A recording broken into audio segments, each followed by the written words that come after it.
I'm going to show you 8 advanced watercolor techniques that uses simple household items or things that are quite affordable to get that will create really great texture super easily for your watercolor painting. So let's get started painting and I'll show you 8 awesome textures. First up is gauze, and I've tested lots of different kinds of gauze, and ever since I made the gauzing video, so many people have tried lots of different gauze.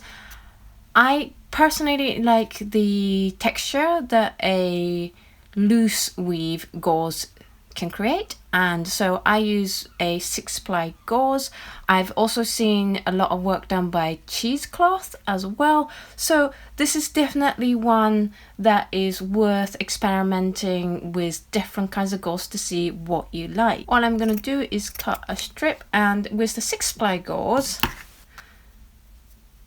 you do get to open it up, and as you see it's really loose weave, and I really like that. Just come in with a spray and make sure everything is nice and wet. And what I tend to do is just play around with how I want the lines to be. You can do either like this where everything's wet, or you can do it from dry, so on dry paper and just going with the paint. That creates an excellent texture as well. So there is a lot of room to play when it comes to gauze texture, that it's totally worth experimenting to see what kind of expression you like the best. Some colors work really well with gauze, others don't. Some colors just don't react at all to gauze, and so it's worth experimenting with. Once you painted the gauze, you just need to let the whole thing dry. Next texture I want to show you is the baking sheet, and the baking sheet does some awesome textures as well. This is just a normal baking sheet. Now, timing is quite important when it comes to baking sheet. What you want to do is put a layer of color down. Now you want to wait until the wash is not glistening as much but not dry yet. If you put it once it's dry, you're not going to see anything. If you put it when it's too wet, in my experience the baking sheet just sticks flat onto the paper, and that's not the texture I'm certainly going for. It will take a little bit of experience. Okay, so I am going to try it. Let's see if it works. Let's get that right here. So I did leave it a little bit too dry, so I just came in, peeled it back, give it a little light mist of water, and then put it back, and that is looking a lot better. Now all we need to do is let this whole thing dry, and we'll peel back and see what happened. Next up is salt water. Now in the last video we did the sprinkling of the salt in. This time what we're going to do is dissolve some salt into the water and see what happens. So all you need is a cup of water. It's 1 cup measured. And then I am going to put half a teaspoon of just normal table salt and just give it a good stir to make sure it's all mixed. As with a lot of the things that I'm going to show you today, it involves adding things into the watercolor. Of course, what you want to bear in mind is that when you start adding things into your paint, and it can change how archival your painting is going to be. So if that is something that is of a critical concern to you, I do highly recommend you do some more research on your own into whatever it is that you're adding to see if it's going to change how archival your painting is going to be. So that's all dissolved, and all I'm going to do is create a wash using this salt water. I am going to use a cheaper brush for this because salt over time can change things in your brush, and I don't want my watercolor brushes anywhere near it. And all I'm doing is just making a nice wash. Now we've got the salt water, let's get some color in there. Let's try some phthalo, little turquoise here. Ooh. And then what I'm going to do is create a wash of just normal water for you so that you can see the difference. And I'm going to try not match how wet everything is. And again, I'll use the same colors. Next up is alcohol. And what we're going to do is create a nice wash again. And then all we're going to do is come in with some alcohol. This is just isopropyl alcohol. I'm going to use a pipette. You can use a cotton bud as well. Just come in and drop some alcohol into it.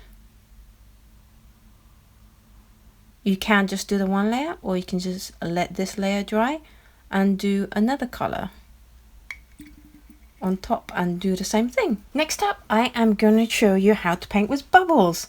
Now I have two small dishes. This is just a small amount of dish soap and some water in a container. Now obviously you don't want to use the container that you're going to eat from because paint can be toxic. I've got two colors. I've got Opera and Indigo, and all I'm going to do is just put a small amount in there to color the water. Now be sure to only use small amount of water because obviously the more water you have, the more amount of paint you're going to need to use to color it. And you don't have to use artist quality paint for this. You can totally use a lot cheaper quality paint. And then all I'm going to do is just mix that in there to make a nice colored water. And then I'm going to do the same for the Indigo. I love both Opera and Indigo. Such a nice color. And then all you're going to need is a straw. Just blow loads of bubbles. And then all we want to do is just get those bubbles onto the paper.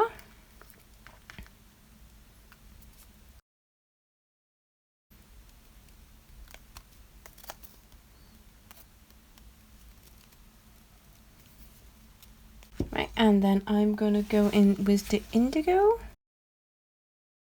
The bubbles, as you can see, will just pop on their own, and that's what we want.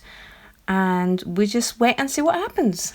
Next up is using rice.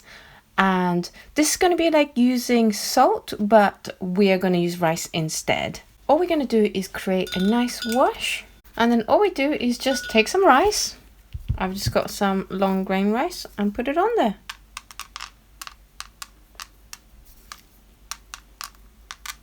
That's all we have to do, and then we just let it dry. Next up, I am going to show you a second masking fluid technique.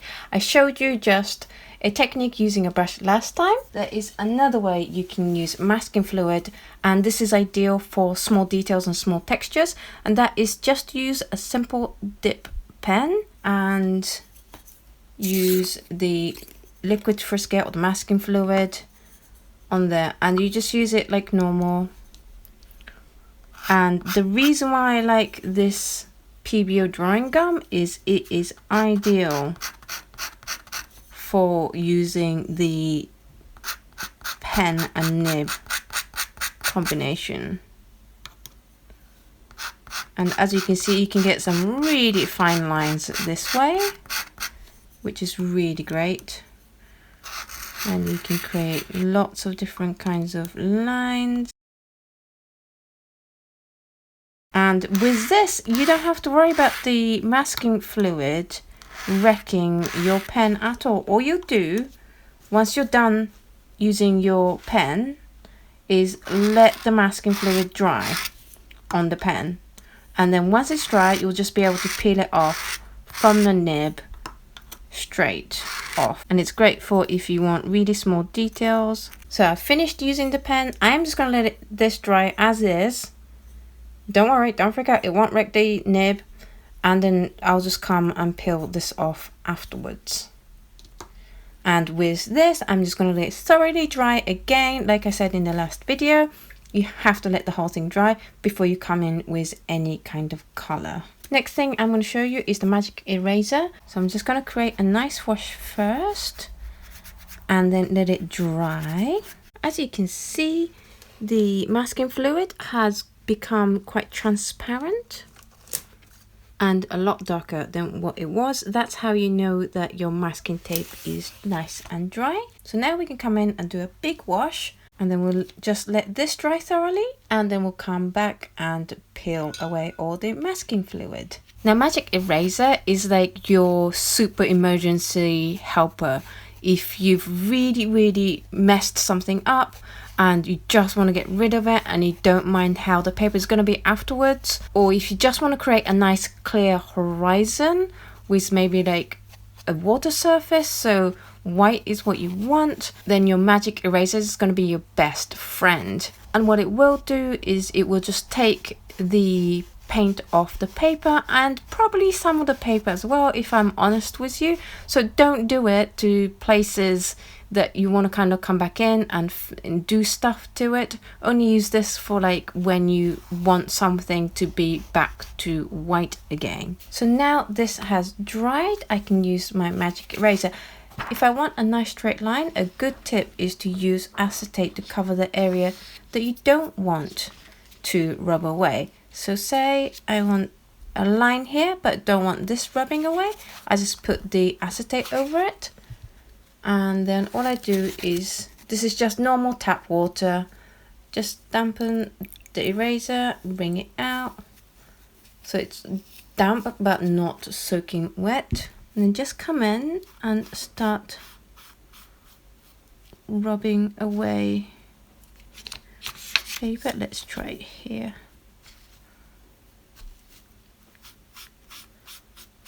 There we go, like that. And then maybe come in over here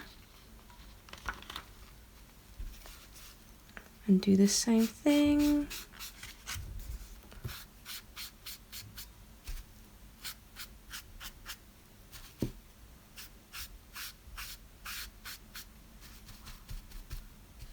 Like that. And then it can be a ray of light coming in, maybe through a forest, or if you're doing like a landscape and you just want a nice horizon, I'm just gonna do one here for you. Just, oh,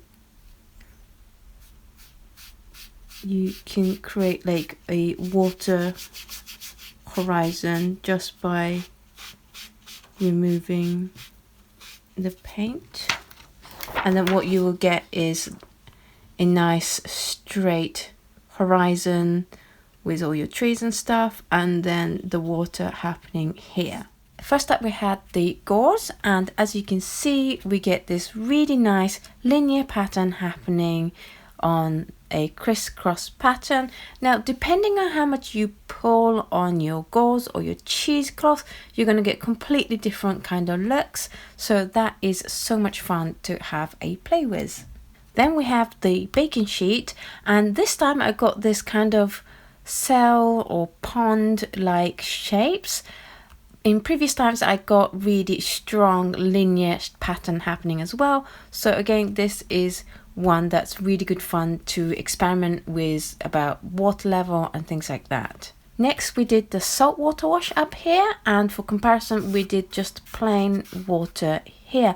And I have to confess, this was the first time of me trying the salt water, but I do see the color spreading a lot more than in the water. So this is a technique that is definitely worth exploring in terms of the ratio of salt and water and seeing what works the best. Alcohol creates this awesome pattern, kind of reminds me of like the 60s, and you can totally come in and do another layer of paint, preferably a transparent one, and do the alcohol drops again as well. Next we did the bubbles, and as you can see we have this nice cloud of opera and indigo mixing in with each other, and you got nice negative shapes here as well, and then you have this really fine texture of where the really small bubbles dried on.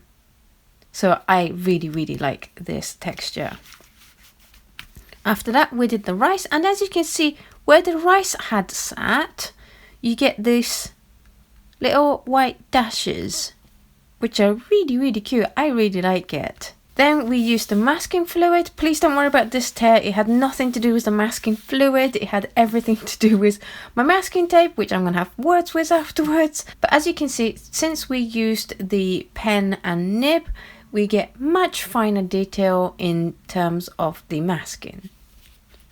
And then lastly, we used the magic eraser to lighten some of the paint, and we also used the acetate sheet here to get nice sharp lines. So I hope this video encourages you to try lots of new techniques in terms of creating different texture, and also in experimenting to figure out your own system of how to use each of these techniques. So which technique are you dying to try first? Please let me know in the comments down below. I hope this video was interesting and useful to you guys. If it was, please give it a thumbs up and subscribe to the channel if you haven't already. Thank you so much for watching this video, and I will see you in the next video.